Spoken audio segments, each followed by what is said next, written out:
अस्सलाम वालेकुम, मैं रफ़ाक़त अब्बास कुंदल आपको अपने यूट्यूब चैनल पे वेलकम कहता हूँ। नरेशन के कुछ लेक्चर्स पोस्टेड थे मेरे इस चैनल पर, लेकिन कुछ लेक्चर्स की कुछ काइंड्स जो हैं वो अवेलेबल नहीं थी, तो मैं उसको कंटिन्यू करना चाह रहा हूँ। और नरेशन की कुछ टाइप्स जो रह गई थी उसको इंशाल्लाह हम डिस्कस करते हैं। नरेशन किस लेवल पे इंपॉर्टेंस होती है? CSS में, PMS में, BCom में, ग्रेजुएशन में और मैट्रिक में नरेशन आपकी इंपॉर्टेंस है। इसके अलावा नरेशन जो है वो राइटिंग में आपका एक अहम रोल अदा करती है। पंक्चुएशन मार्क्स इससे आ जाते हैं, डायरेक्ट से इनडायरेक्ट स्टेटमेंट बयान करना आ जाती है। तो हर लिहाज से फ़ायदा हर एक चीज़ का होता है जो इंग्लिश लैंग्वेज का हिस्सा होती है।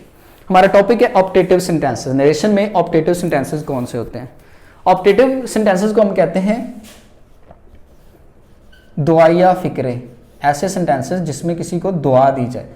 तो अगर इसको डिटेल करेंगे तो इसमें कुछ टाइप्स आ जाती हैं, वो ज़रा हम डिस्कस कर लेते हैं।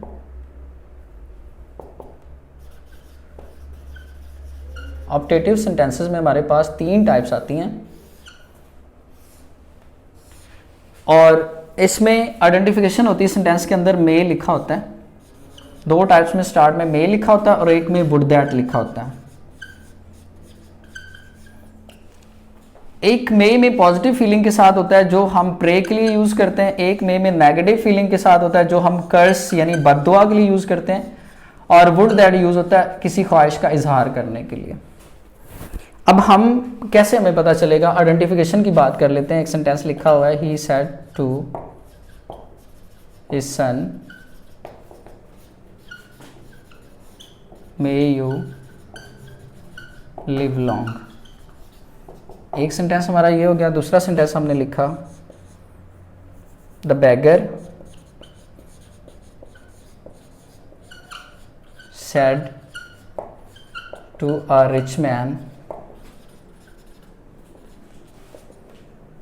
मे यू गो टू हेल। दूसरा सेंटेंस। और तीसरा सेंटेंस आ गया, she said would that my father were alive। ये हमने 3 सेंटेंसेस लिखे हैं जो ऑप्टेटिव के हैं। सबसे पहले मैं आपको एक दफ़ा रिवाइज करवा दूं कि रूल्स क्या होते हैं। रूल्स में सबसे पहला है आइडेंटिफिकेशन। इनकी सीक्वेंस भी हमने फॉलो करनी होती है। आइडेंटिफिकेशन में हमने ये आइडेंटिफाई करना होता है कि ये जो सेंटेंस हम अटैम्प्ट करने जा रहे हैं ये नरेशन की कौन सी टाइप से बिलोंग करता है। आइडेंटिफिकेशन में हमने जो इन्वर्टेड कॉमास के बाहर लिखा हुआ है इसके साथ हमारा कोई ताल्लुक नहीं है। हमने जो इन्वर्टेड कॉमास के अंदर लिखा हुआ सेंटेंस है इसको चेक करना है कि ये नरेशन की कौन सी टाइप से बिलोंग करता है। अब मे 2 तरह की टाइप्स में यूज होता है, इंट्रोगेटिव और ऑप्टेटिव। फर्क क्या है? अगर सेंटेंस इंट्रोगेटिव होगा तो मे जो है इसके एंड पर क्वेश्चन मार्क होगा। क्वेश्चन मार्क से आपको पता चल जाएगा कि ये सेंटेंस इंट्रोगेटिव है। अगर यहाँ पे क्वेश्चन मार्क नहीं लिखा हुआ तो वो इंट्रोगेटिव नहीं है, फिर वो ऑप्टेटिव है। एक चीज तो ये क्लियर होगी। अब हम बात करते हैं कि इसके एंड पे क्वेश्चन मार्क नहीं है तो ऑप्टेटिव है। ऑप्टेटिव में मे 2 तरह की टाइप्स में यूज होता है, कर्स और प्रे। अब हमें कैसा पता चलेगा कि प्रे है या कर्स है? उसके लिए चेक करें। मैंने बताया कि पॉजिटिव और नेगेटिव फीलिंग। अब यहाँ पर लिखा है मे यू लिव लॉन्ग। अब ये तो क्लियर पता चल रहा है कि नेगेटिव नहीं है, पॉजिटिव है, दुआ दी जा रही। तो पहले वाला सेंटेंस हमारा मे पॉजिटिव यानी प्रे वाला है। दूसरे वाला सेंटेंस देखें, the beggar said to a rich man may you go to hell. Allah करे तुम दोज़ख में जाओ। अब ये पॉजिटिव तो नहीं है, ये तो नेगेटिव है। और नेगेटिव है तो ये मे वाला कर्स वाला है। ये दूसरा कर्स वाला है आपका। तीसरा, she said would that. Would that का तो बड़ा simple hard and fast rule है कि वुड दैट नरेशन की ऑप्टेटिव टाइप के अलावा कहीं यूज नहीं होता। तो ये विश वाला है तीसरा सेंटेंस। आइडेंटिफिकेशन हो गई। उसके बाद हम करते हैं चेंज इन रिपोर्टिंग वर्ब।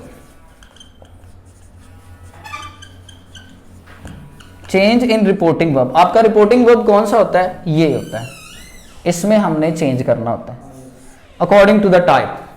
तीसरी कि हम इन्वर्टेड कॉमास को रिमूव करते हैं और कंजक्शन लगाते हैं। चौथी कि हम प्रोनाउन चेंज करते हैं। पांचवी हम टेंस चेंज करते हैं। And the 6th one is हम स्पेशल वर्ड चेंज करते हैं। जी, तो अब हम इसको प्रैक्टिकली करके देखते हैं। इसमें क्या होता है कि सेकंड से आइडेंटिफिकेशन होगी, सेकंड से हम स्टार्ट करते हैं। सेकंड में चेंज ऑफ रिपोर्टिंग वर्ब। जो सेंटेंस प्रे वाला है उसमें हम प्रे फॉर को यूज करते हैं। जो सेंटेंस कर्स वाला उसमें कर्स यूज करते हैं, जो विश वाला उसमें विश यूज करते हैं। सब्जेक्ट किसी में भी चेंज नहीं होता, इसको हम एज इट इज लिखा, यहां पर हमने सब्जेक्ट यहां पर आ गया। अब ये प्रे वाला है, इसकी जगह पर आ गया प्रेड, पास्ट है तो ये पास्ट में चेंज हो गया, प्रेड फॉर, ऑब्जेक्ट ऐसे ही आ गया हिज सन। सेकंड चेंज हमने कर लिया। उसके बाद थर्ड चेंज है इन्वर्टेड कॉमास को खत्म करें और कंजक्शन लगाएं। इन्वर्टेड कॉमास को खत्म किया और इसमें कंजक्शन लगाया दैट। तीसरा चेंज हो गया। चौथा चेंज है प्रोनाउन का। याद रखें यहां पर मैं एक चीज आपसे शेयर कर दूं कि स्टूडेंट ये करते हैं कि मे को पहले यहां पे माइट में चेंज कर देते हैं, ऐसा नहीं करना। रूल्स ये बता रहे हैं पहले प्रोनाउन को चेंज करें। प्रोनाउन है आपका ये यू। यू किसके साथ चेंज होता है? ऑब्जेक्ट के साथ। जो यहां लिखा होता है इसके साथ चेंज होता है। यू को हमने ऑब्जेक्ट के साथ चेंज किया। ये है हिज सन, थर्ड पर्सन है, मेल है। थर्ड पर्सन मेल के लिए ही यूज होता है, तो यहां पर आ गया ही। तो ये हो गया, प्रोनाउन भी हो गया। उसके बाद है टेंस। टेंस का मतलब होता है हेल्पिंग वर्ब या मॉडल वर्ब। इसमें मॉडल वर्ब है मे, तो पीछे है पास्ट, पास्ट ही होता है पीछे, ये भी याद रहे। तो मे को हमने चेंज किया माइट में, ठीक है, ही माइट। याद रखें चेंज ऑफ टेंस का मतलब है सिर्फ हेल्पिंग वर्ब और मॉडल वर्ब में चेंज करना। अगर इसमें आपने कर लिया तो अपने वर्ब को नहीं चेंज करना। वर्ब है लिव, तो ये लिव ही रहेगा। या आपको यूं बताता चलूं कि तमाम model verbs can, could, may, might, should, would, ought, to, इन सब के साथ हमेशा फर्स्ट फॉर्म ही यूज होती है, सेकंड नहीं यूज होती। तो ही माइट लिव लॉन्ग आपका आंसर है, और गलती से भी इन्वर्टेड कॉमास नहीं लगाने, वो खत्म हो गए। सेकंड पे आ जाइए। सब्जेक्ट हमने एज इट इज लिखा द बैगर। अब यहां पर ये कर्स वाला है, तो यहां पर हमने कर्स्ड लिख दिया, क्योंकि ये पास था तो इसकी रिप्लेसमेंट भी पास्ट आई। किसको कर्स किया है? आ रिच मैन। ठीक है जी, हमने कितने चेंजेस कर लिया? आइडेंटिफिकेशन कर ली और उसके बाद रिपोर्टिंग वर्ब का चेंज कर लिया। अब हमने इन्वर्टेड कॉमास को रिमूव करना है, तो इन्वर्टेड कॉमास को रिमूव करके हमने यहां पर दैट लगा दिया। उसके बाद हमने प्रोनाउन को चेंज करना है, तो यू है, अगेन यू जो है वो ऑब्जेक्ट के साथ चेंज होता है। रिच मैन मेल है, थर्ड पर्सन सिंगुलर है, ही आ जाएगा। उसके बाद टेंस को चेंज करना है, तो मे है, पीछे पास्ट होता है तो माइट में चेंज हो जाएगा। गो, उसके बाद first form as it is आ गई, to hell as it is आ गया, he might go to hell. Third वाले पे आ जाइए। सब्जेक्ट एज इट इज हमने लिखा शी, और सेड को हमने विश वाला है तो विश के साथ रिप्लेस कर दिया, पास्ट आ गया। इन्वर्टेड कॉमास को रिमूव किया, दैट आ गया। अब वुड दैट का क्या करना है? जैसे मैंने आपसे शेयर किया कि इनडायरेक्ट में क्या आता है? प्रोनाउन आता है। प्रोनाउन है माय, सब्जेक्ट के साथ चेंज होता है। सब्जेक्ट है शी, ये सब्जेक्ट फॉर्म में है और ये पोजेसिव फॉर्म में है।